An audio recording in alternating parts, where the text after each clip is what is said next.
Yes, sir. Yes. Please come over here for a second, please. Yeah. I'd like to place an order now. I'd like to order. Thank you very much. Yes, I'd like to have the filet mignon. Can I also get it with? Let's see here. I have two sides. I think string beans, as well as a baked potato, please. Right, and can I get a little bit more of the red wine that I had a little bit earlier? Just a nice tall glass. Thank you very much. Okay. And I'll take the 42-ounce pork chop with the side of gravy. Yeah, a little extra on that. Some applesauce. I need my vegetables. And do you have the what's on tap for today? Michelob? All right. No, I'll take. You have the that imported Langenflugel? Yeah, I'll take the Langenflugel. Yeah, that's good. And one more thing. 6 strips of bacon, just straight, just right on. Just put it on the plate. Yeah. Okay, thank you. All right, cool. Oh, and sir, and some dried white toast, please. Very good. Okay, so fans, welcome to, I guess you would say, the beginning of episode 40. Now, for those of you who listen to... Really?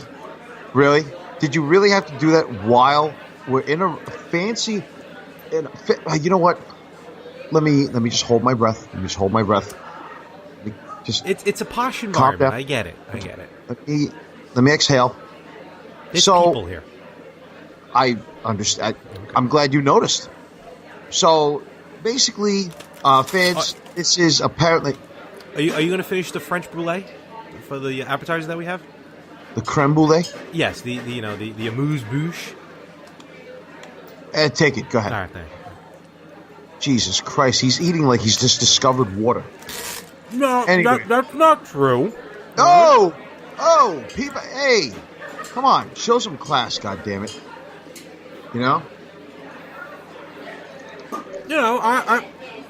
I look, we're here for a reason. All right. Okay, well, first of all, before you say the reason, I want to welcome everybody to episode number 40. All right, yeah, you look like you need a burger towel at this point. So anyway, we're in episode number 40, and quite frankly, I know it's not the regular introduction that everybody's used to. If you didn't listen to episode 38 and 39, you should be ashamed of yourselves, because you cannot call yourself a commando or a militant if you haven't listened to our episode. So basically what it comes down to is that I've challenged Larry to a pot-off, but unfortunately he didn't respond till the very last minute, and apparently it doesn't seem like he really, really wants to do a pot-off to begin with anyway. It was a moment in time. I was at the Mets game. I felt, I saw, or I heard, I should say, what you said about me in response to the overly egregious, audio that Glenn Notaro. Quite frankly, I think Glenn illegally, because you're not allowed to tape someone unless they're aware of it.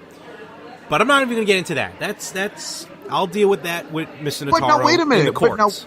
But now wait a minute. Whether it's legal or illegal or not. Oh, I'm suing him. I'm suing him to the extent of the law. Mr. Notaro, get your lawyers on call, because I will see you in court, my friend. But that's for another time. That's for another time. Listen, leave poor Glenn alone, okay? Look, but you know what he did? You know what he did for the Yin and The Yang? Can you pass the salt? Here, take it. Thank you. All right, now here. Now, you know what he did though, Larry? He exposed the truth about how you really feel about the show. Now, you cannot tell me that you're guilty as charged. Whether you want to believe in it or not, that tape exposed you for how you really feel about me, how you feel about the fans, how you feel about the show. It's 6 months to a year, Larry. You really were going to axe us? Really? It's like canceling Brooklyn Nine-Nine. Shock of a lifetime. Well, that ended up on another network. And, you know, that was like months ago. I was in a different time. It should, you know, you're right. That's not how I feel now. You know, that was before the success that the podcast started to grow. And can you pass me the pepper, please? I'm sorry. Yeah. I don't know why this table is so large. And I was kind of, I wasn't talking right. Larry, according to Glenn, that was a few weeks ago that he recorded that. Still, look, yes, I said those things. Yes, I felt that way. Why? Can you pass me the ketchup? Yeah, here you go. There's a little left, so you gotta be careful with that. Jesus.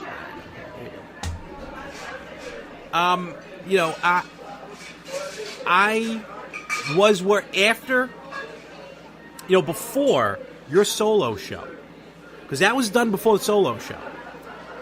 Yes, I didn't think maybe you could do it. You could handle it. Excuse me. Sorry.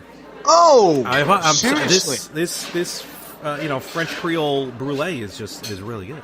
Listen, people are looking at us now. They're thinking that we're like out of our minds here. And by the way, can you explain to me why you brought 2 heavily armed security guards here? Between this guy Marcus and this other guy Buddy. Why did you bring 2 guards with you? What, are you afraid that I was going to do something to you?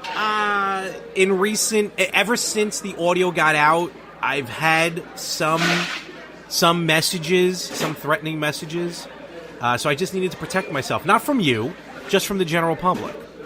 I'm telling you, Buddy's looking at me. Hey, listen, I don't give a shit how classy this place is. You look at me, we're going to have a problem. I wouldn't. Because I'm telling you now, buddy, you look like you're 1 Reese's Pieces away from a Jenny Craig diet. Don't all right? Don't stare him in the eyes. He may go. He's done. He's seen some time. He's done some time. I'm just going to leave it at that. Well, right? He's messing with the wrong guy here. Look, let me do this. You got to know his word, his safe word. Okay. Sheboygan. Listen. Sheboygan. Thank you. Yes, don't worry. It's okay.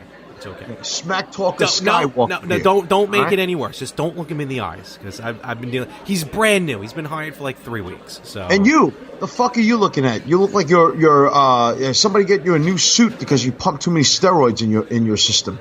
He's on his way out. In all honesty, I'm not crazy about his work, but he does do what he has to do. Yeah, looking like the Rock stunt double over here. Look, I'll come over there. I'll put a pin on your chest and I'll deflate all those muscles in front of you. Look. Can we get back to the matter at hand? Can we get back to the matter? Oh, hold on.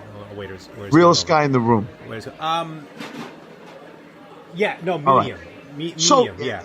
Here's the thing, Larry, okay? Thank you. This is the thing that bothers me, okay? No, hold on. Let me get back to it. So, yes, I was worried. I was concerned. But then you did the solo show. And you proved something to me. You proved that you can hang. You proved that you can do this. And trust me, that solo show changed me around. I didn't know Glenn had that audio. But he did. And it is what it is. Yeah, that solo show also proved something to me, too. That after the solo show, you took this show less and less and less serious. And you basically showed to the fans, you showed to me that if I can record the production meetings, if I could record the conference calls, if I could record the negotiations we've had week after week after week since that solo show, you have not taken the show seriously. You put it in the back burner. You basically put the Retro Gamers as the greatest show on your network. You promote it that way. You put a lot of care and a lot of work into it. Now, the better half, granted, yeah, you live right near Frank. Frank's one of your boys, all right? You take care of him. He's like the hell are you doing? I'm kind of clearing the way here. And basically, you and Frank are boys, and you live right near each other, and you basically used to room with one another. I think at one point in Brooklyn. No, not me. And Frank, all right. No. Okay, well, if it's not you and Frank, then you and Rippo, because Rippo gave him that connection. No, and then me and Verdi. Well, whatever. Okay, whatever. And basically, what the bottom line of it is that it all comes down to you take that show seriously, and you don't prepare for hours. You don't give out. Look, the people, and I'm going to represent the people here. The people are just sick and tired of being sick and tired. We're tired of the fact that you don't take this seriously. You don't give any care. All the shows have logos. They have live content. All right. There are things that you put up for the retro gamers and the better half. What have we gotten? We've gotten nothing. And basically, people are tired of getting the short end of the stick. And enough is enough. And I speak for our fans, the Commandos and the Militants. And some of them have written to me and said that you're doing a fabulous job. But most of them are telling me that you don't care.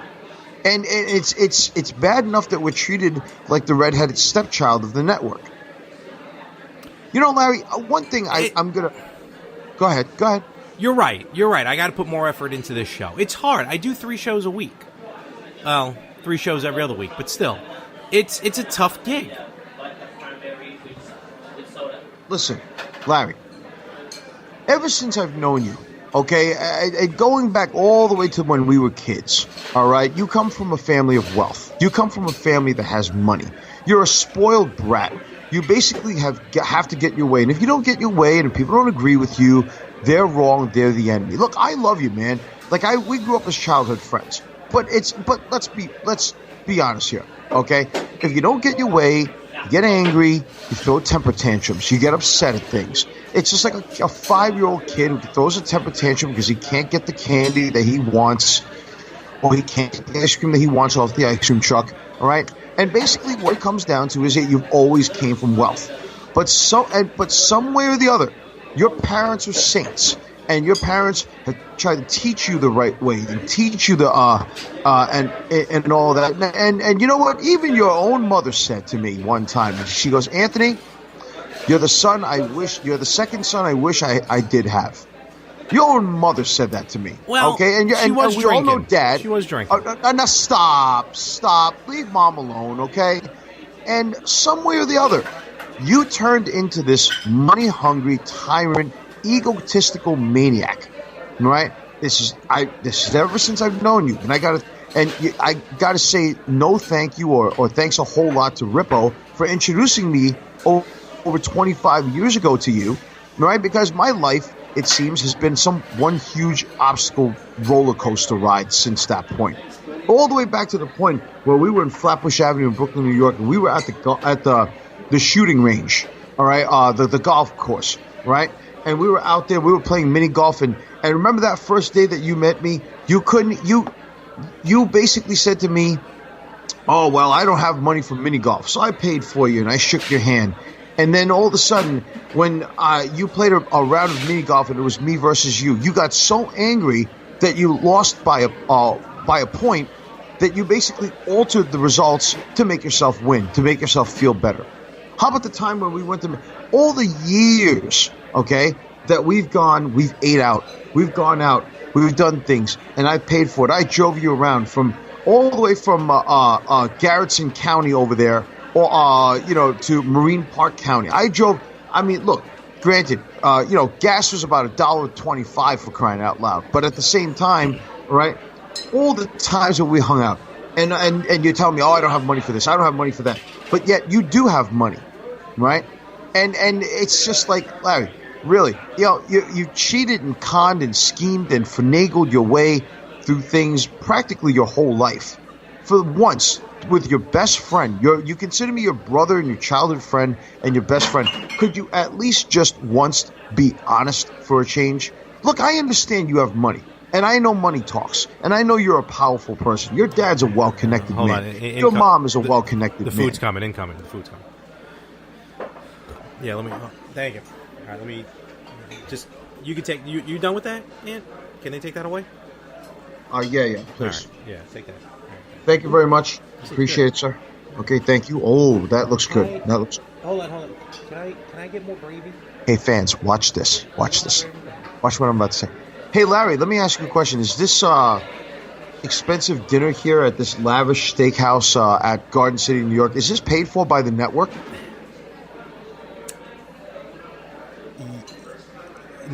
No, I mean, why would there be? Why would there be? Well, fans, you see, I just proved my first point right there. He can't. The guy is. You are sitting on at least 6-7 figures worth of money, and you can't even afford a $30 well, I mean, steak. it's not like. I mean, look, the original intent of this was just to hang out. So. Oh no! The original intent of this is not to hang out. It's to basically clear the air so we can move on further. Well, because there's a lot. You didn't you didn't accept the challenge of the puddle. Thank you for the gravy. Now all of a sudden you called me in the middle of nowhere and said, "Do you want to meet up for dinner?" Fine. Well, Lord knows I already carry $200 with me because Lord knows you're probably going to find a way to cheat the way out of the bill so you won't pay for this one. So, Larry, come on. I've known you for a long time. Don't insult my intelligence, okay? And worse yet, don't insult the intelligence of the fans. What do you want out of this? What do you ultimately? I told you I was in the wrong. Well, no, I was in the right at that time when I was talking. No. I was later. I will admit, I was proven wrong. Okay. So let me ask you a question, Larry. If you weren't exposed, quote unquote, by Glenn, right? Would you have really eventually came out and told me the truth that you were going to cancel my show? Were you going to basically, because you're basically trying to stroke my ego, which I don't have one, and you're basically telling me, oh well, you're doing such a great job and blah blah blah, and the listenership is up and the viewership's up and all that other stuff, right? Would you have told me the truth? Well, I mean, why would I have told you if I changed my mind? I wasn't going to axe the show. Which ultimately, Larry, I'm not going to axe the show. Larry, you have a very unusual way of justifying things even if they're wrong. You do know that, right? Oh man, this is really good. You got to try this bacon. This is really good. I don't bullshit like that. No, for real. Bacon's good for you. Keto diet. Oh, really? Yeah. Oh, keto. Yeah, okay. All fat, full fat. Oh, for Christ's sake. I mean, I don't know about the pork chops, but... Can you stick to the subject, please? Well, I still think you should try this. Bacon's good. Look, what I'm saying is, I wouldn't have told you. I didn't have to tell you because I changed my mind. But also, I have to make the hard decisions. I'm running an empire. And I need to make sure that this empire continues and it's just not another, fall of Rome. So that's what this podcast is to you. It's basically just another fall of Rome. It's just another collapse of another civilization. No. Oh, so all of a sudden now you value our program. Well, you know what, Larry? This is what we want. Not what I want. It's not what the fans only want. It's what we want as a collective whole, as we are commando casting and militant casting. This is what we want, Larry. Number one, we want to be spoken, speak to us instead of at us. First of all. Secondly, how about showing this podcast some sort of respect and some value? I am. You're apparently not showing the patrons of this restaurant respect when you're talking with your mouth open like that. I mean, the pork chop is unbelievable tonight. It's really good. Oh, really? Let me try a little bit of what you got there. What is that? What is that on your plate? Is that the mixed greens or whatever? What do you order? The vegetables? Yeah. Let me reach over. Let me grab it. Good. No, look. What I'm saying... Larry, come on. Really? You're embarrassing us here. You're a public figure, Ma'am, this is a private conversation. Please, your own table. Barry, just keep an eye out on it. Thank you. It's Barry. Buddy? What's your name? Oh, I'm sorry. All right, whatever. Just keep an eye out on it. Buddy, yeah. I already told you. I stand corrected. I absolutely stand corrected. The show's not going to be axed. We can move forward. And quite frankly, after I'm done suing Glenn for defamation of character, because he's the one that started the whole thing. Come on, leave Glenn alone. I will after I take all of his money. Oh, Jesus. Glenn, you heard it now. Abort. We have been identified. So, I mean, look, I want to make amends. I want to make peace. All right? I want to I want to keep this truck a-rolling. Okay.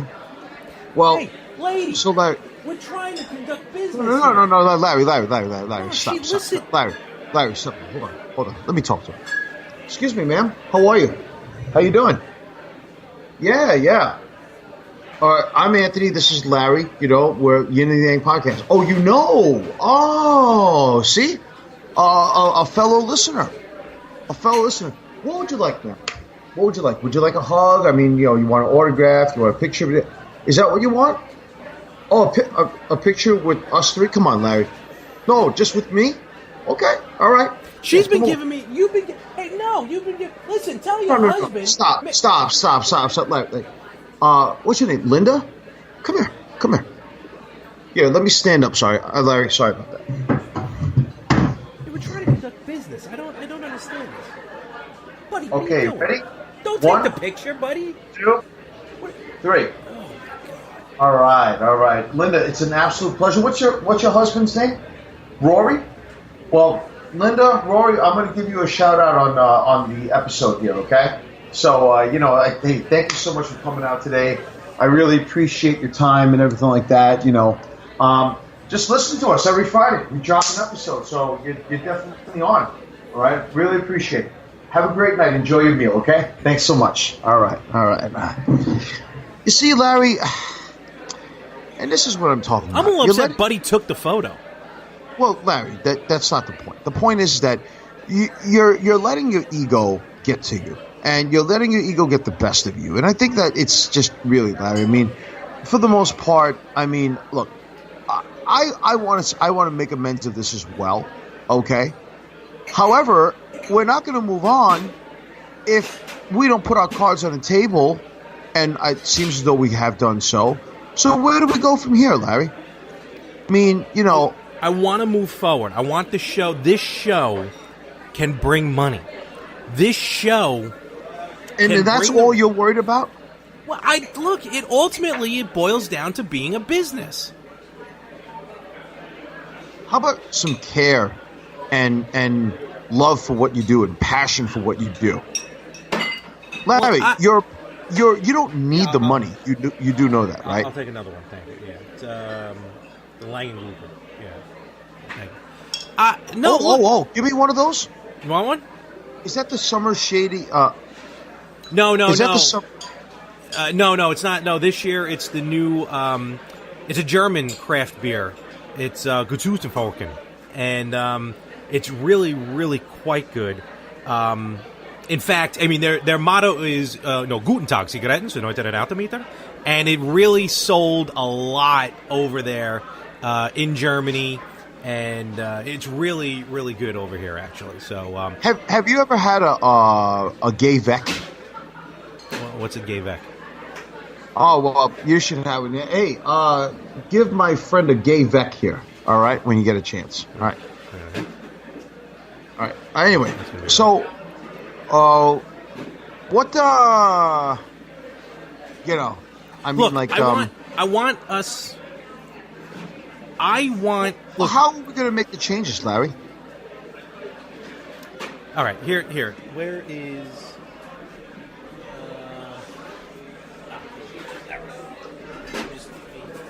paperwork here.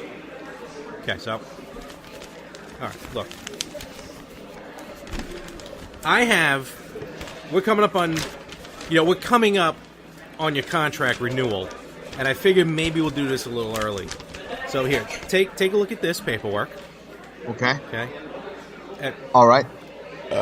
Excuse me. I'm sorry. Oh! I'm sorry. What? What are you doing? Time already. Stop. Linda, I thought you left. I know you heard. Look, I know you heard what I said a couple weeks ago. Whatever. I'm trying to fix this. All right. Look, you and the broom you came in on. Okay. Yeah, all right. Whatever. So, and, I'm sorry, what? Well, Linda, What is she? Oh!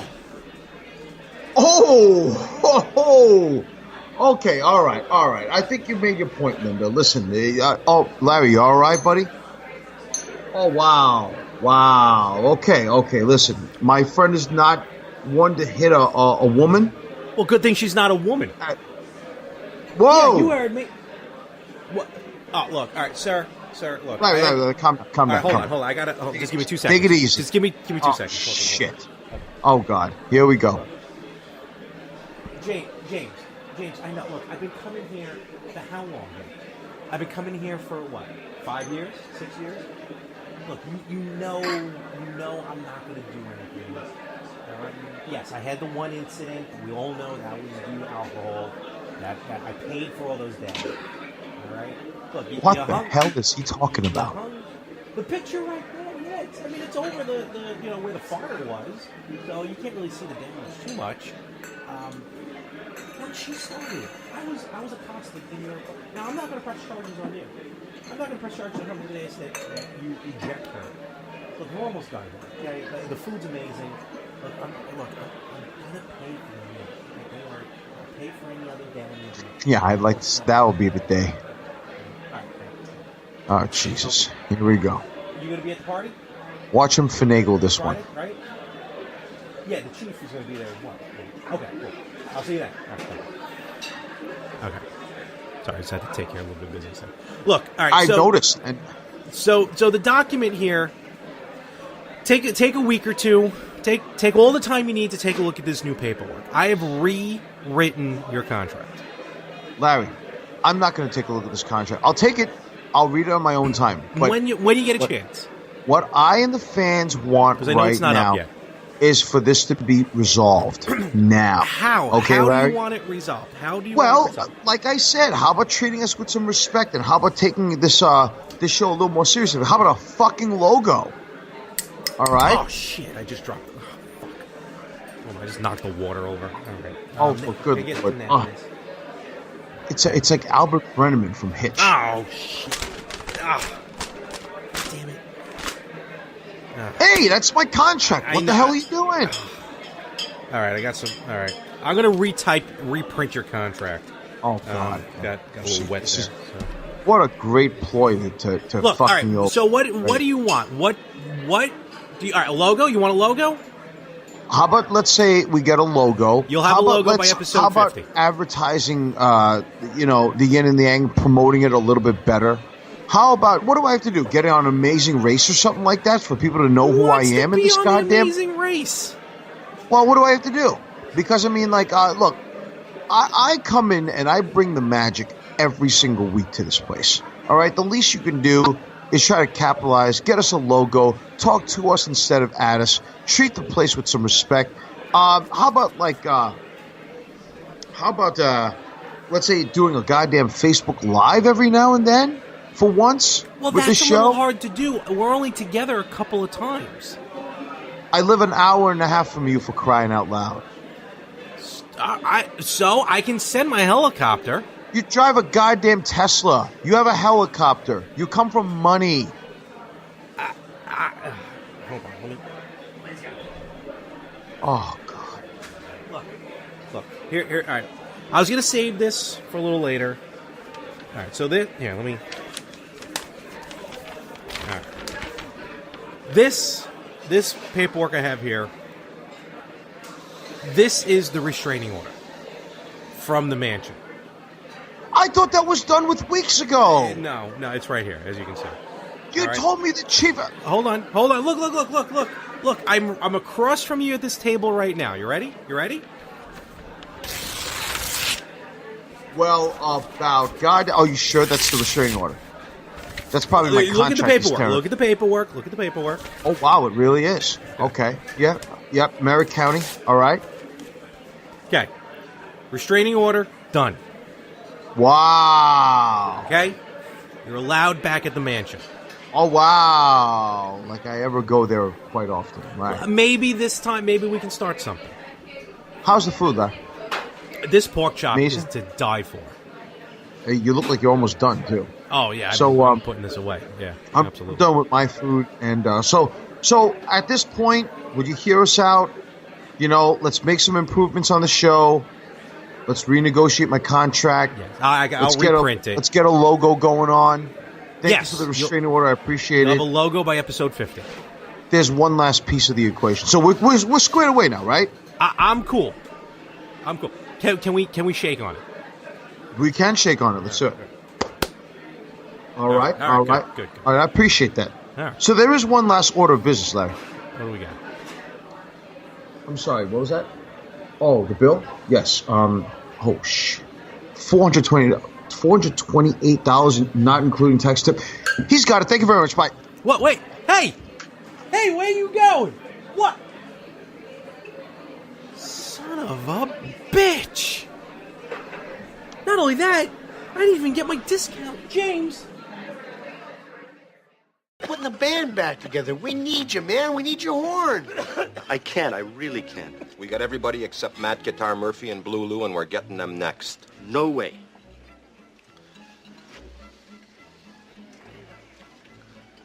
If you say no, Elwood and I will come here for breakfast, lunch, and dinner every day of the week.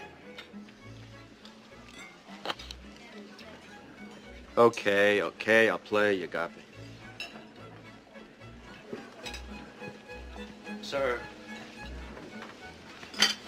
Sir. Sir. Sir. Sir. Well, ladies and gentlemen, we are back in the studio, and the first priority and first order of business is to basically introduce to you the boss. The boss of the More of the Same Network. He is the owner, the king, the guru, and the man and the face that runs the place. Ladies and gentlemen, I present to you Larry. I did not climb up Lady Liberty, Mormon. It's great to be back in the studio. Professional equipment, sounding much better and sounding completely different than when we do at the restaurant. Also, I'm not mad. I feel you may owe me a little bit from that dinner, but we're not going to discuss that on the air. I don't know what you're talking about. We will talk about that at another time. I could have sworn you just said to me over the table that, hey, like, you just looked at me, you put your hand on my hand for some odd reason. That was kind of weird. But they accept it nowadays, and you just said, look, you gave me that look like what Elwood gave to the guy who said wrong glasser, and you said, I got it. So that's what I took it for. So I ran. I had to use the restroom. That's all. No. I was saying, I get it. You were going to pay for the bill. You were going to pay for the bill. So. I said, I get it. So I thought you meant. Oh, I thought you said I got it. So I thought that he gave you the bill, and I said thanks.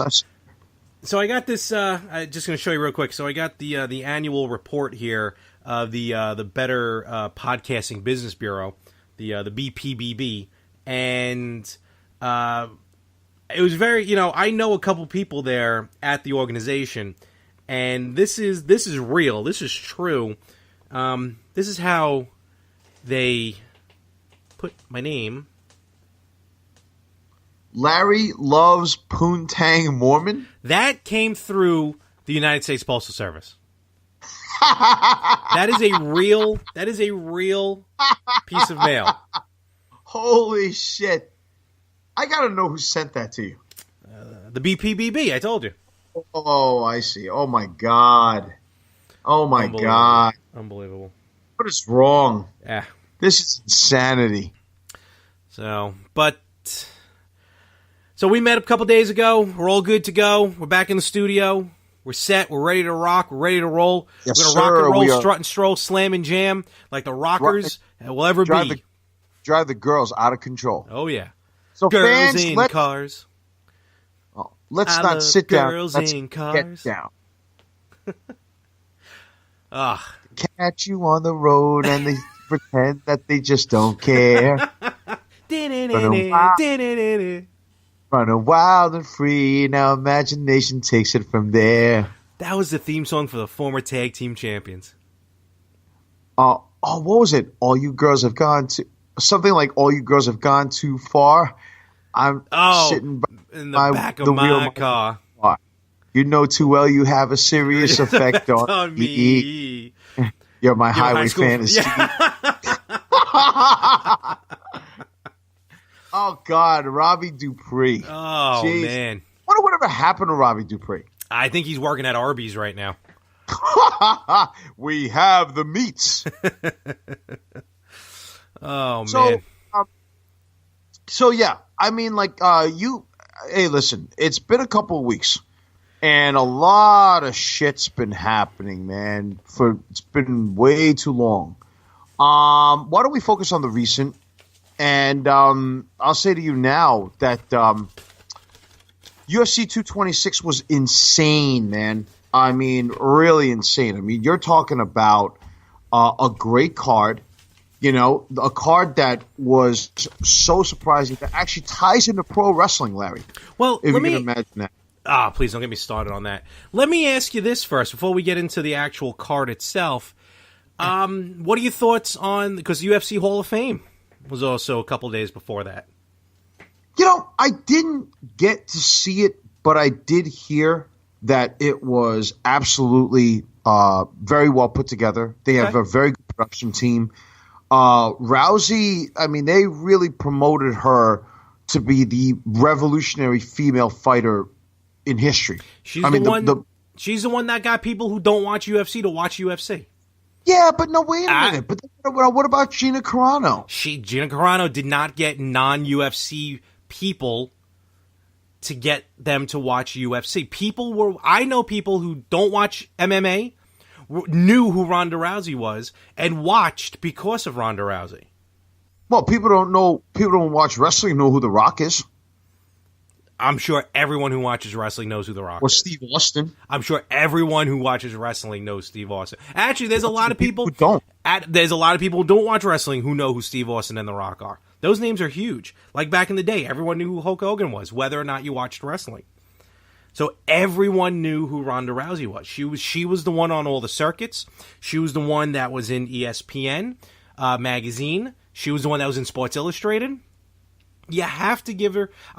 whether or not you like her fighting style, she did a lot for the business for a lot of non-watching fans. You have to give her that credit. Okay, all right. The only thing I know Gina Carano doing lately is being in a couple of Marvel movies. That's it.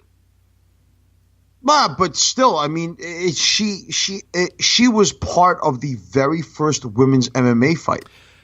Maybe not UFC, but it was... Look, it's one thing to be in the first. It's another thing to be in the popular ones. You know, all these revolutions, they all have their firsts, but it doesn't necessarily...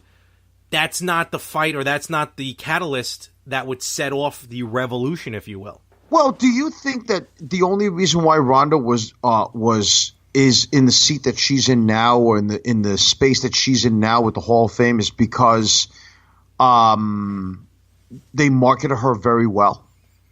Oh, she was. Do you think it's marketing? She was totally marketed. She was marketed well, and her fights were amazing to watch. No, they were not. They were one-rounded fights, and they were basically not that good. For someone like you who actually studies and watches MMA, that's one thing.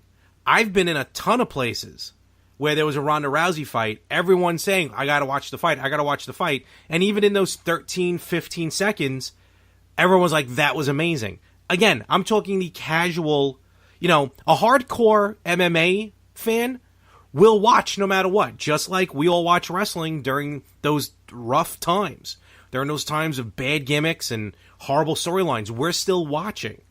But the casual, the non-MMA fan, to be able to bring them in with Ronda's marketing and to see those quick fights that the general public got a kick out of seeing. Maybe not the ones who actually pay for the pay-per-view, because I don't want to spend $60 and get 15 seconds of a fight. But it was just nuts to watch. And it got people talking. Even the first time she got beat against Holly Holm. Maybe not as much the second time she got beat. I don't think it was as popular. But still, Gina Carano may have been the first, but Ronda Rousey put it on the map. Okay, all right.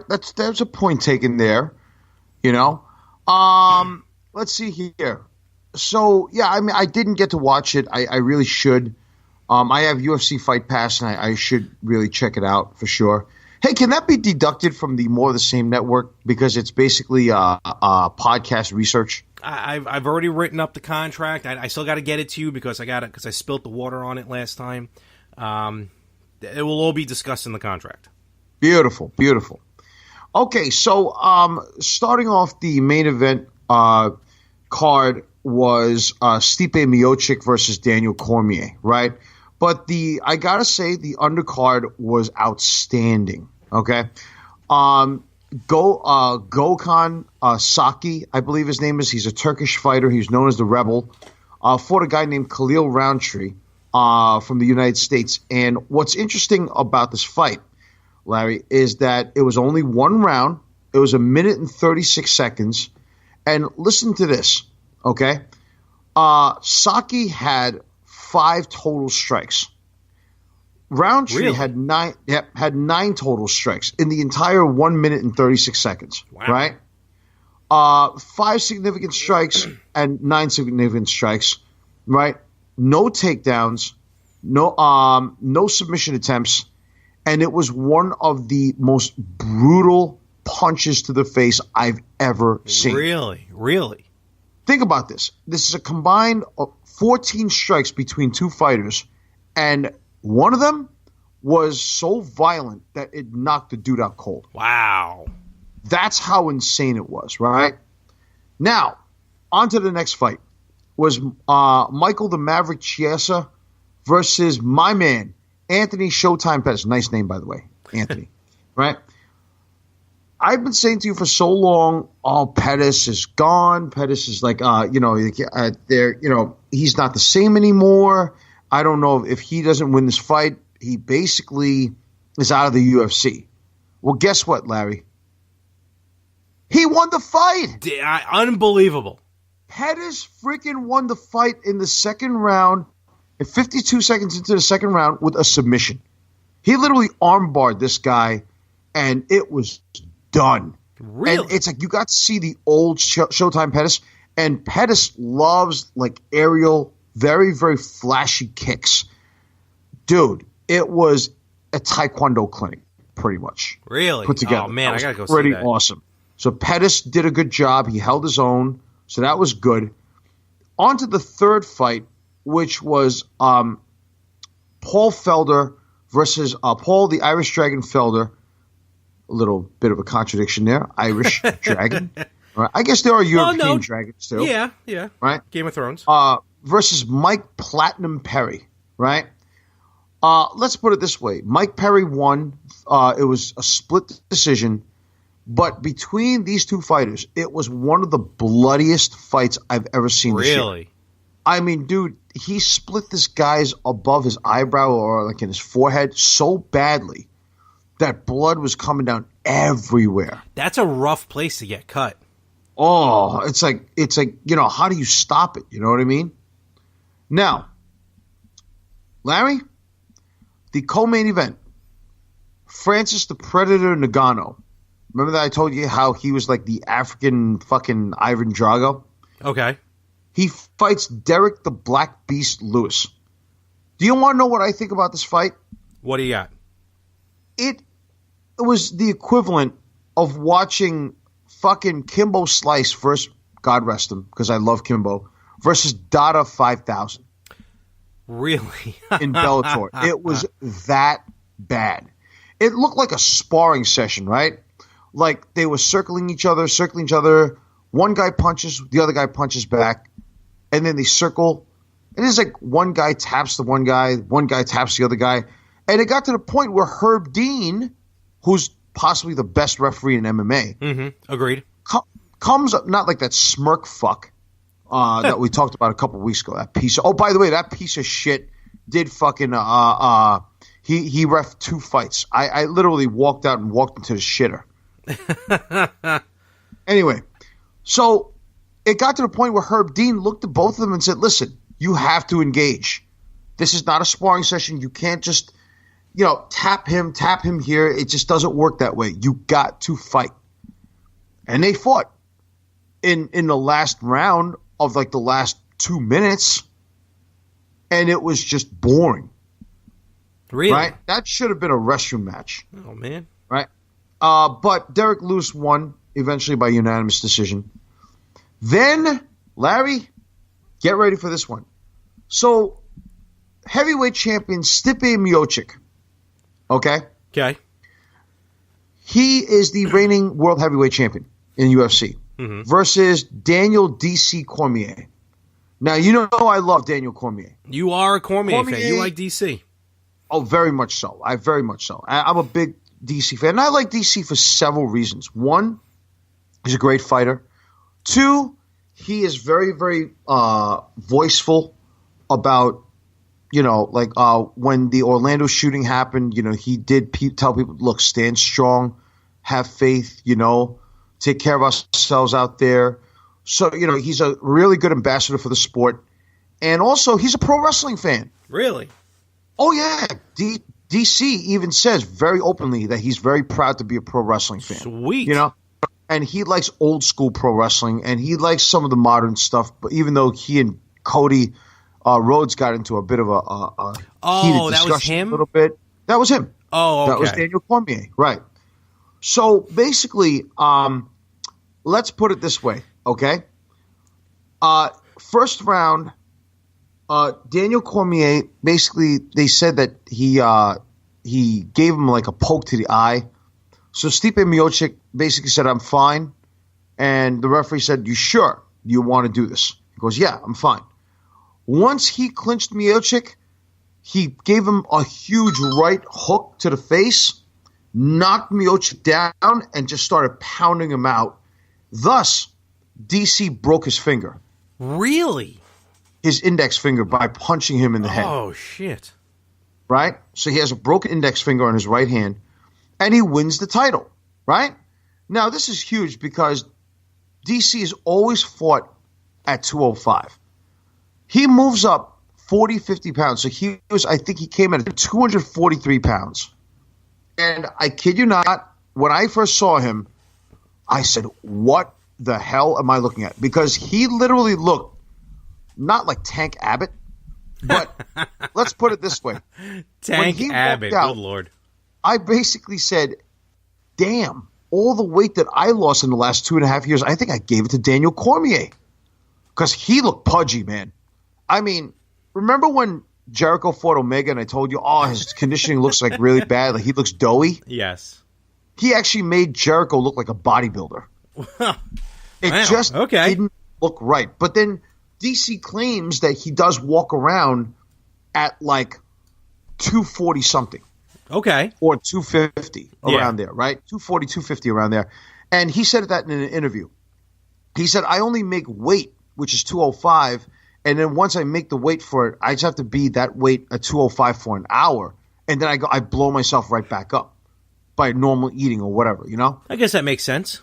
Right. So he wins a title, and he's like, oh, man, it's a dream come true. He's like really heartfelt speech.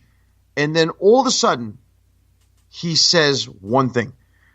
There's a guy that I never thought I would fight, but he's a former UFC champion. He's a fellow wrestler. He's a WWE champion. Brock Lesnar, get your ass out here. So Brock he comes out, Brock's wearing like a fucking blazer and a shirt, and all that. Who's been missing from Raw since WrestleMania. And so now you know where Brock is. Brock comes up and he comes into the cage with a smile. And as he approaches DC, everybody figures, okay, he's going to stand up toe-to-toe with him. He's going to shake his hand, congratulate him for the win. No. What does Brock do? Brock puts both of his paws and pushes DC as far as possible. Oh, man. After the fight. And he goes, you want to fucking fight me? You want to fucking fight me? And DC goes like this, and DC says, well, I'll tell you what, push me now, you go to sleep later. Wow. Right? Wow. They just keep giving him the fucking he's like they just keep giving him DC the mic, but they won't give it to Brock, right? So then all of a sudden you hear Brock say, yeah? He goes, well, I'm stronger than you. And DC says, well, yeah? He goes, you're strong, everybody's strong. Everybody's got a plan. But you push me now, you're gonna go to sleep later, I promise you. Right? Now, DC plans on retiring next year in March on his birthday. When he reaches 40, he's done. He's retiring. So he wants to defend his belt one last time in the light heavyweight, and he wants to defend the heavyweight. And that's it, right? Now, here's the thing. Now they give the microphone to Brock. And they're like, Brock, so what do you think about this this call out from Daniel Cormier? Fucking Brock Lesnar says, he goes, I've been in the back looking at this heavyweight division. He goes, Stipe Miocic. No, he goes, Francis Ngannou is a piece of shit. Wow. Stipe Miocic is a piece of shit. He goes, and Daniel Cormier, he goes, I'm going to beat the shit out of you, motherfucker. He literally said motherfucker, in front of the whole arena and fucking shoves the microphone. Where was and Paul he walks Heyman? Away. Huh? I don't know. I don't think Paul was there. It would have been nice. It would have been nice to see Paul Heyman come out here and go, ladies and gentlemen, my name is Paul Heyman, and I represent. Oh my God! Do you know? Well, okay. Now let me ask you a question. I have two questions. Number one, if Paul Heyman was to have shown up that night, okay?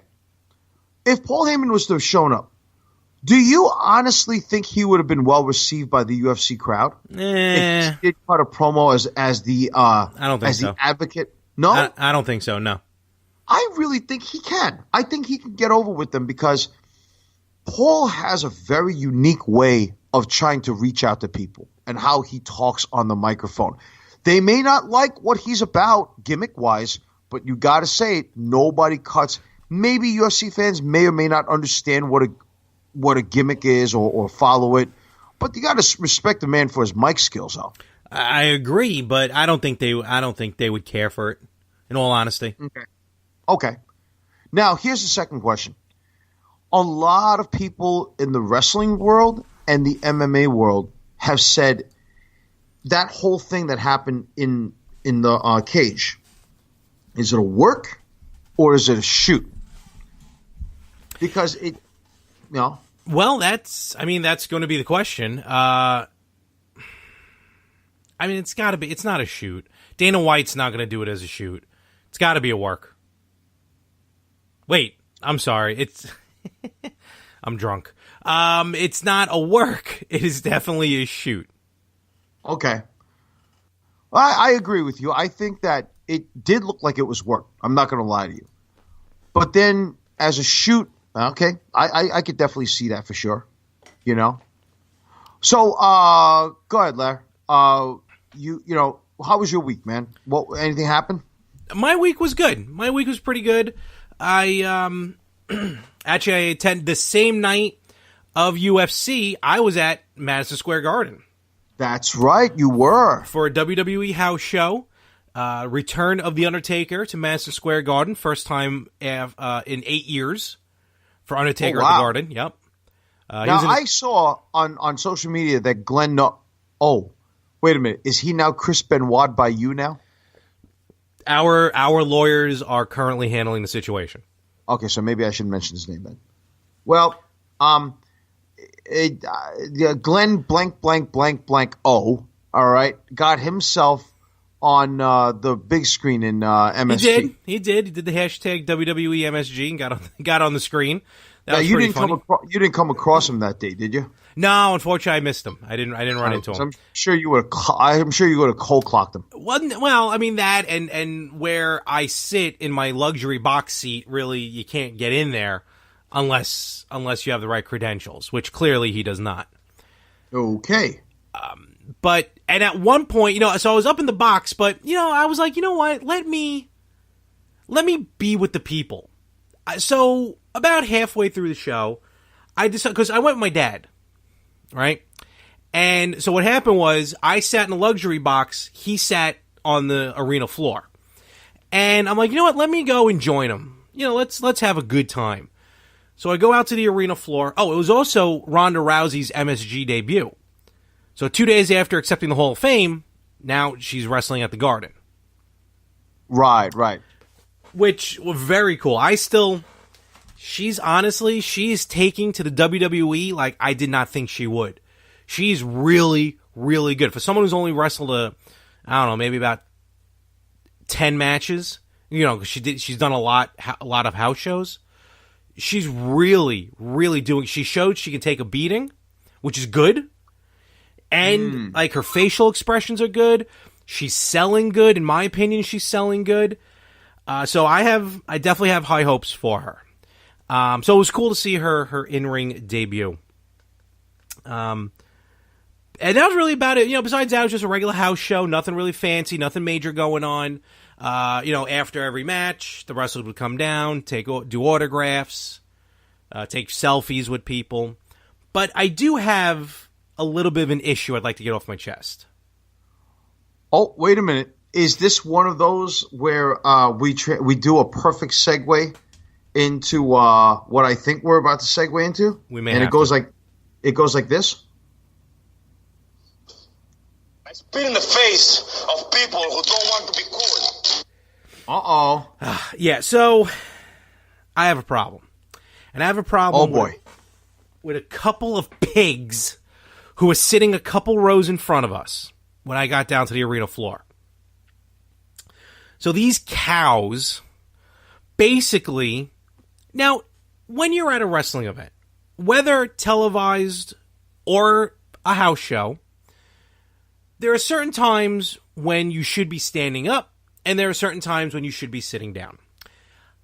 During the entrances, if there's a promo happening in the ring, I'm cool with people wanting to stand up, take pictures, that's fine. No big deal. After the match, you want to stand up, take pictures, that's fine. High spots. Every once in a while, a high spot is about to happen. Everyone just naturally gets on their feet. That happens. I can deal with that. Right. But when the bell rings, when the match is happening, or shortly after the high spot is over, sit your ass down. Absolutely. It's just wrestling fan etiquette. We're talking, I'm on the arena floor, so it's not, the rows aren't staggered. You know what I mean? They're all level. And this bitch decides, first of all, I think there were two women's matches, and then the one match when Dana Brooke was down with Primetime, with Titus Worldwide. And I don't know if she was doing it for her boyfriend, her husband, or if she's a closet lesbian, which if she is, that's fine, that's cool. But she insisted on taking tons of pictures of the women. Was she really a cow? Oh, she was a pig. And she would stand up and take the photos. And I'm talking like during the match, and I'm talking for like a couple of minutes. She's the only one standing up. Oh, my God. So we're going, hey, sit down, please, down in front. And she's just ignoring us. Still standing up, still taking the photos. So I go, would you sit down? And she turns around and just gives me this look. Like, oh, for Christ's sake. Like, what do you expect me to sit down? So I tell her again, sit down. We're trying to watch. And she just kind of slowly turned around, took a couple more photos, and then sat down. Then later on, during the Ronda Rousey match, she's not standing up during the match, but she's got one of these cell phones like women have that also is kind of like their wallet. Have you ever seen these things?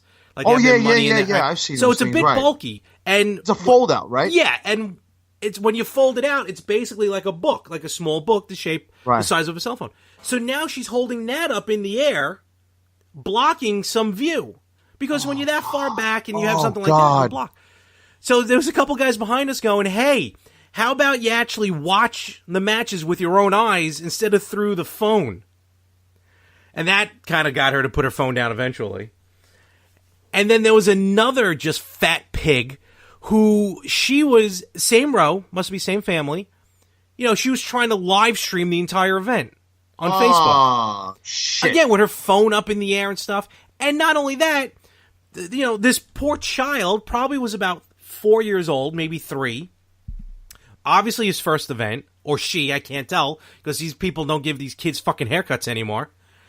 And now I'm not blaming the kid, not his fault or her fault or whatever, but now they're letting him stand up on the folding chair. Oh, God. So that's almost the equivalent of an adult human being standing on their feet.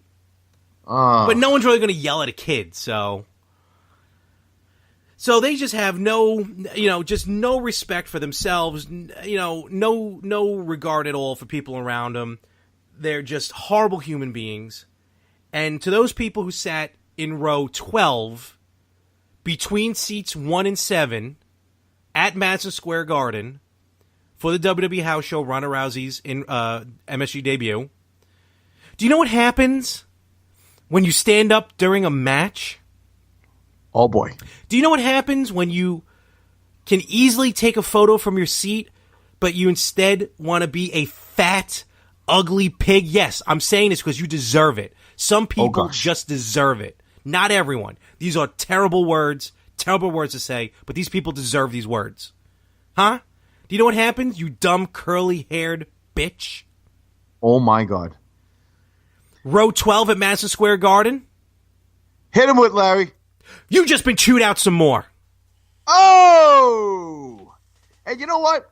Fuck you, you fucking fat bitch. Fuck you and the 6 horses you rode in on with your whole fucking family. Fuck you. Fuck anybody who's with you. Fuck anybody, except for that little kid. Fuck anybody's on your fucking side. Pieces of fucking shit. I can't stand fans like this. This just makes me sick to my stomach. Like, I remember, like, when we were getting there. And a quick side note to Ticketmaster, where I ordered ADA seats because of my father. Right. ADA, 100% disabled veteran. So I ordered the ADA seats. They weren't ADA seats. They were in the row on the floor.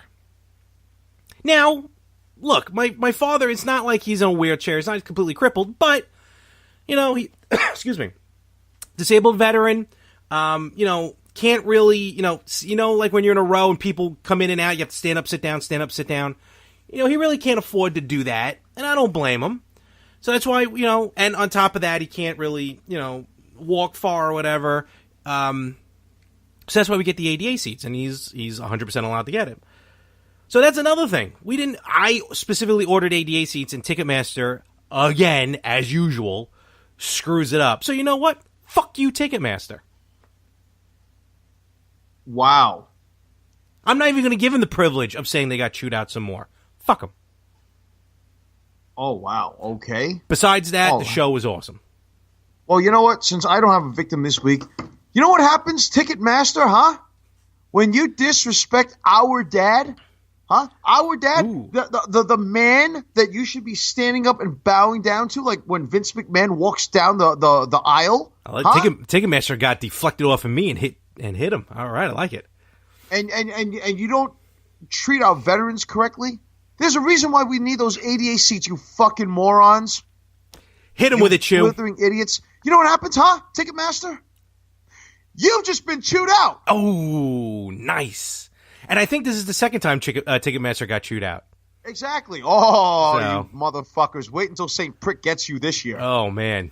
You're going to get more than a fuck you. Trust me, I'll tell you that much right now. Not like I know the guy personally. I'm just saying, So, but besides that, it was a fun show, good time. We ate at if you're ever in the city, if you're ever going to an event at Madison Square Garden, I highly recommend before the show or after the show, hit up Mustang Harry's, about a block and a half from the Garden.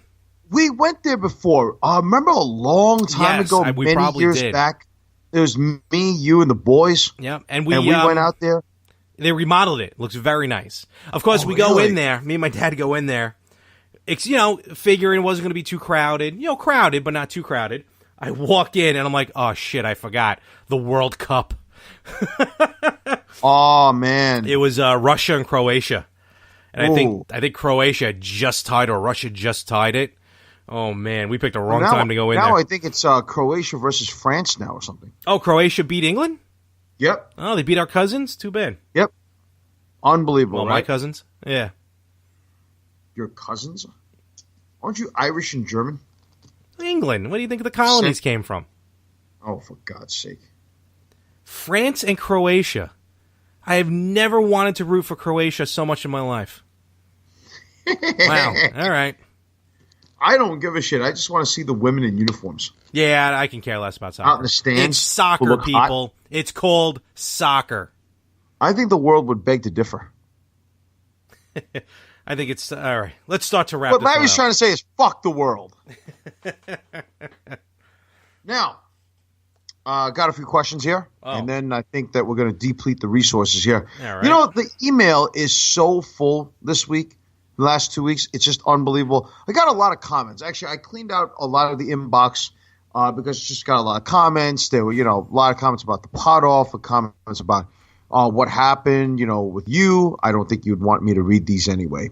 But I did select a couple of questions here.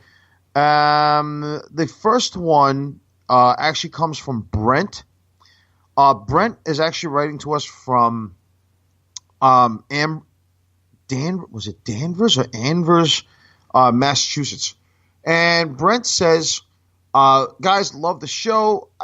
He does not sound like he's from this country because the grammar is not correct. But I'm going to try to decipher it the best way I can.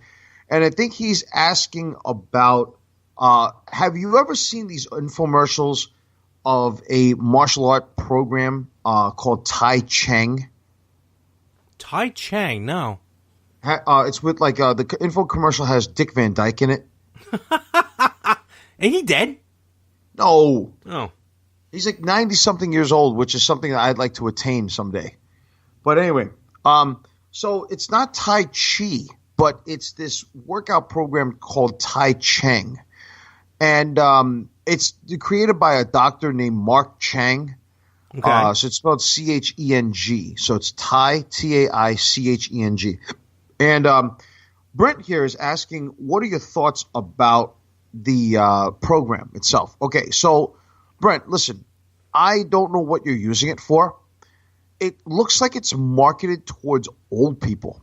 Old people meaning seniors, people who have mobility issues, back and joint pain. But it's really modeled for people who are in their middle age all the way up in age, to their senior years.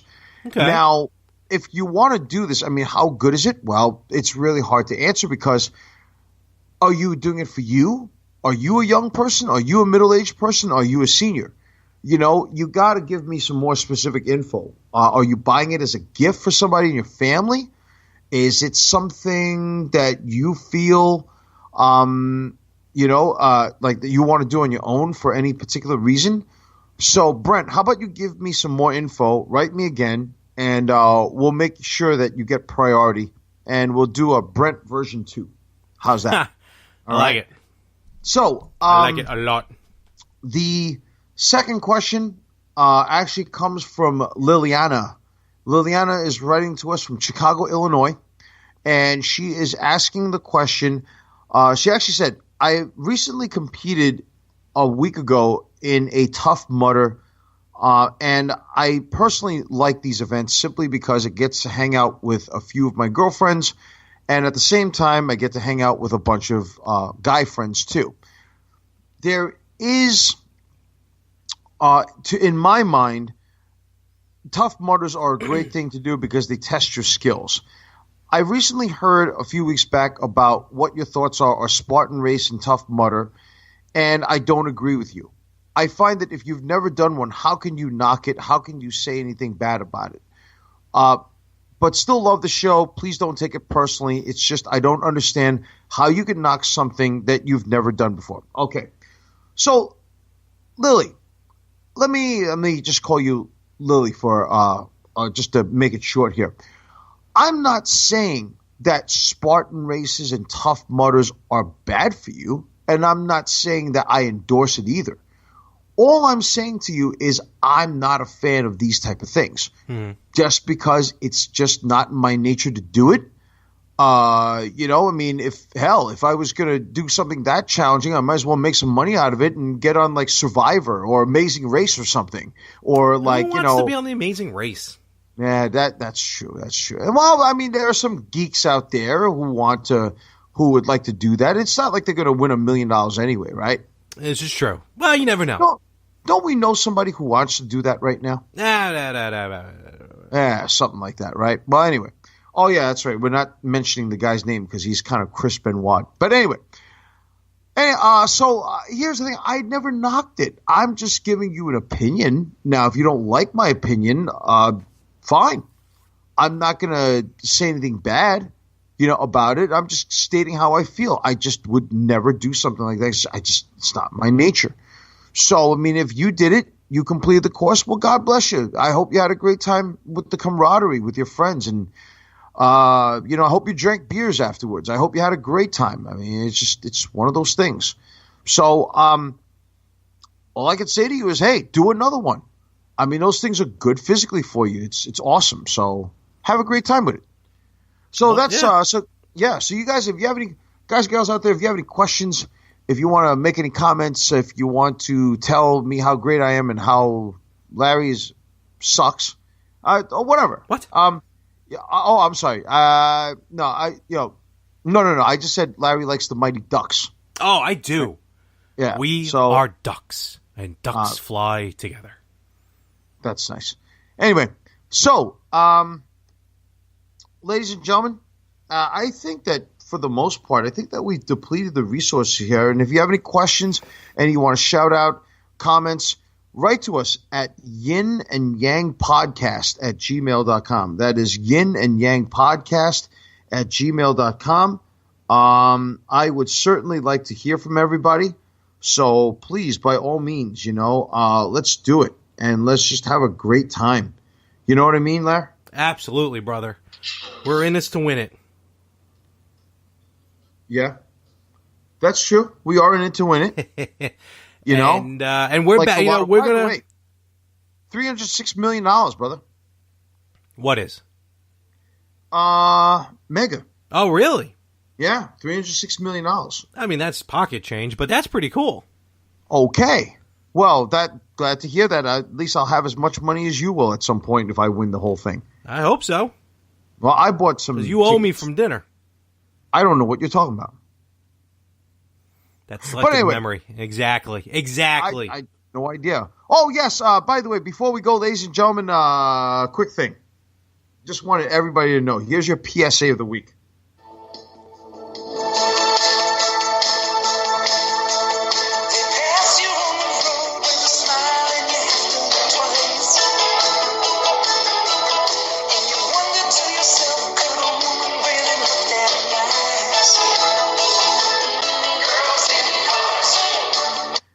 So, ladies and gentlemen, on behalf of my co-host here, Larry Mormon, I just want to say thank you so much. Eat right, take care of yourselves, work out, use your left and right turn indicators. Do not text and drive, ladies and gentlemen.